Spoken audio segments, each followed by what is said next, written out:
Olá, eu sou Alan Victor e seja muito bem-vindo ao canal. No vídeo de hoje nós vamos falar sobre a origem da Nintendo, como ela foi do nada até uma das megapotências dos eletroeletrônicos do Japão. A Nintendo, uma empresa que já tem mais de 120 anos de existência, sabia disso? É mais velha que seu pai, é mais velha que seu avô, talvez mais velha até que seu bisavô.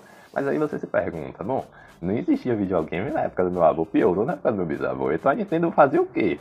Ela vivia de outra coisa, amigos, algo que vocês nunca fizeram ideia. Então fica comigo aí que vocês vão descobrir tudo que a Nintendo já fez nessa vida.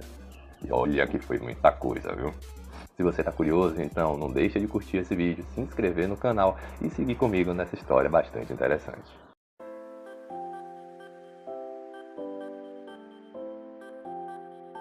A Nintendo ela foi fundada por Yamauchi. Então, o Yamauchi fundador, ele fabricava 48 cartas de baralho japonês, chamado Hanafuda. E aí ele tinha o desejo de crescer. Ele vendia suas cartas em duas lojas, uma em Osaka e outra em Kyoto. E aí, com seu desejo de crescer, ele começou a investir também em vender seus baralhos em tabacarias. E em pouco tempo ele se tornou o maior vendedor de cartas do Japão. Esse foi o seu legado. Daí ele teve um derrame cerebral e morreu. O seu genro assumiu então o controle da empresa e o Yamauchi genro, ele começou a construir novos escritórios para que tivesse mais fábricas para produzirem mais baralhos e passou a produzir também o baralho do tipo ocidental. Então eles só fizeram crescer ali os seus negócios, mas ficaram no mesmo segmento. O terceiro presidente da Nintendo era o neto do Yamauchi e ele tinha uma posição muito mais agressiva de negócios. Como por exemplo, ele assumiu ainda jovem, demitiu toda a equipe e trouxe uma equipe completamente nova para trabalhar. Outra coisa que ele fez foi que as cartas agora passavam a ter um revestimento de plástico. No início eram feitas de casca de madeira. E aí, aos 21 anos, o senhor Yamauchi, neto, ele transferiu os escritórios da Nintendo para um prédio ainda maior e conseguiu elevar a produção. Depois ele conseguiu fechar um contrato com a Walt Disney e produziu cartas com os personagens da Disney, o que fez um enorme sucesso ali na época. E só no primeiro ano a Nintendo vendeu cerca de 600 mil desses cartões. Ele então começou a negociar suas ações nas bolsas de valores de Kyoto e Osaka para mostrar que sua empresa estava indo ali de vento em popa.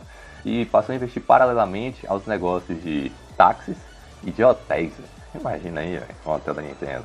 Ou devia ser o bicho, hein, cara. Só que não, porque em 5 anos todos esses fecharam, tanto os táxis quanto os hotéis, isso aí não deu certo. Só que o Yamauchi Neto ele não deixou de dar atenção à empresa que havia dado, porque ele investia agora em brinquedos eletrônicos.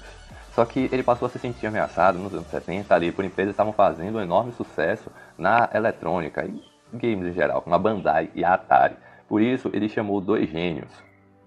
Eles fizeram um bocado de paradas estranhas aí, que a gente nunca ouviu falar, mas que fizeram sucesso por lá, como um braço mecânico aí. Só que a melhor coisa que eles fizeram foram armas de luz, que você com certeza deve ter ouvido falar, se você já praticou, por exemplo, o laser tag, aquelas pistolinhas de laser, tá ligado? Cara, eu nasci no país errado, na moral, velho. Isso só veio chegar aqui no Brasil por agora, velho. Já existia no Japão desde os anos 70, cara.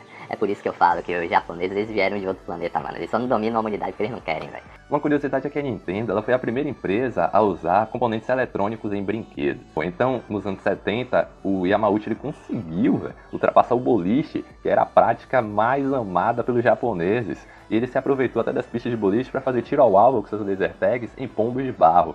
E aí a galera toda, mano, praticava esse laser tag aí. Virou a sensação do Japão. Só que aí veio uma crise e com isso as pessoas não podiam mais ou não tinham mais dinheiro para ficar desperdiçando com armas de luz. Então Yamauchi ele precisou dar um jeito ali de reverter essa situação e sair do buraco. No final da década de 70, a Nintendo chegou aos Estados Unidos. E ainda no final ela começou a trabalhar com arcades de fliperama que trabalhavam com moedas. Mas o interessante disso tudo foi que em sua viagem aos Estados Unidos, que o senhor Yamauchi, neto, ele passou a ampliou seu campo de visão e ele passou a ver muitas opções em que a sua empresa poderia seguir em negócios alternativos. Ele viu o sucesso dos videogames, dos eletroeletrônicos e foi a partir daí que ele abriu seu pensamento para transformar a Nintendo no que ela é hoje em dia. Então o Yamauchi ele estava em um jantar com seus amigos de infância, que também eram um dos executivos da empresa, onde eles discutiam sobre os avanços que com sucesso no mundo ocidental levavam os microchips adiante. E aí assim eles conseguiram firmar um contrato com a Magnavox de distribuir o Odyssey, que foi o primeiro console doméstico lá no Japão. E aí eles passaram a estudar aquilo sobre como eles poderiam usar os componentes eletrônicos e os microchips para fazerem o seu próprio sistema, o seu próprio videogame. E aí eles desenvolveram um deles que utilizavam a fita cassete. Então ele chama outro gênio, que foi o Yamamoto, e esse cara, ele desenvolve um jogo que se tornou uma grande febre no Japão, e não tinha como dar errado, porque nesse jogo havia uns 2 personagens juntos que na história dos videogames venderam mais jogos do planeta. O segundo colocado, que deu nome ao jogo, Donkey Kong, era o vilão, e o primeiro colocado, Mario.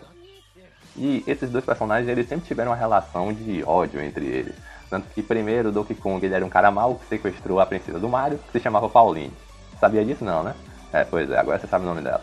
Sequestrou a Pauline e o Mario tinha que ir lá e salvar ela. No início o Mario era um carpinteiro, mas ele ficava entrando toda hora nos canos e por causa disso depois ele ficou conhecido como encanador. Já no jogo seguinte a situação se inverteu e o Donkey Kong Jr. tinha que agora salvar a sua namorada do malvado Mario. É isso aí, o Mario já foi vilão. Esse jogo do Donkey Kong arrecadou milhões, fez um enorme sucesso nos Estados Unidos e no Japão, onde quer que ele passasse. Aí veio o Estúdios Universal e colocou a Nintendo na justiça, cara, porque alegava que elas violavam os direitos do seu personagem, o King Kong. Se você acha que o Donkey Kong e o King Kong tem alguma coisa a ver, coloca aqui embaixo nos comentários. E aí teve o julgamento e a Nintendo venceu. Por isso ela ganhou ali uma causa de danos morais da Universal e recebeu algo em torno de 1,8 milhão de dólares.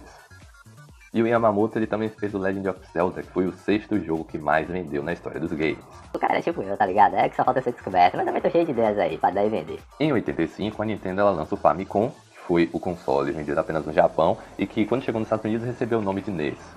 E aí, na época eles não tinham o termo console, mas ele fez tanto, mas tanto sucesso que a galera chamava aquilo ali de Nintendinho, não importava a marca que tivesse, era Nintendinho. E ele contava com títulos muito famosos como o Donkey Kong, o Mario Bros, o Legend of Zelda e o The Metroid, o que consagrou o nome da Nintendo. Há uns anos antes ela já vinha fazendo outros videogames, uns games aí que hoje em dia são porcaria. E aí só foi evoluindo ao longo do tempo, foi fazendo também uns minigames, que eram o Game Boy, e assim foi também evoluindo, preto e branco, colorido, slim e por aí vai. Em 91, a Sega ela veio e lançou o Mega Drive para competir com a Nintendo, só que ele não durou muito tempo lá em cima, porque a Nintendo surgiu com muitos, mas muitos games de sucesso. E em 94 veio o maior fracasso da Nintendo.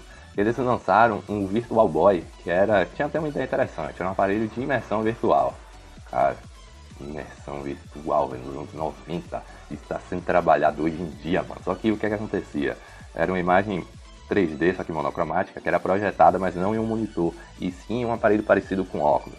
Mas ele tinha muitos problemas, como por exemplo, ele precisava de uma base para ficar em pé. Não era um óculos que você colocava assim no rosto, era um óculos com um pé horrível.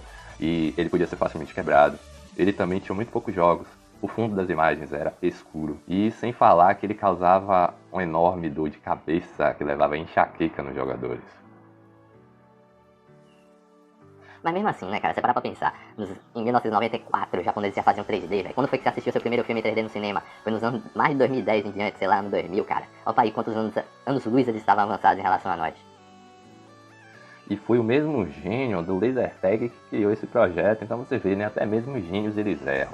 E poucos anos depois ele morreu, não sei se foi de desgosto, de decepção, mas assim que esse projeto ele fracassou, o cara ele foi demitido da Nintendo. E então em 96 a Nintendo lançou o último videogame de geração antiga, o Nintendo 64, que vendeu até bem, acredite se quiser, mesmo competindo contra o PlayStation 1, cara, que já era de CD, já era da geração atual. Isso porque os títulos do 64 eles já tinham nome, eram muito bons. Também haviam com a grande fama que o Pokémon ele começou ali. A Nintendo lançou o menor videogame de todos, o GameCube, e o Yamauchi ele já não era mais o presidente. Depois disso passou com outro cara aí. E depois disso ele veio com o Nintendo DS, o Game Boy foi evoluindo, foi ficando mais ou menos próximo de como é hoje, com design moderno, com bastante tecnologias.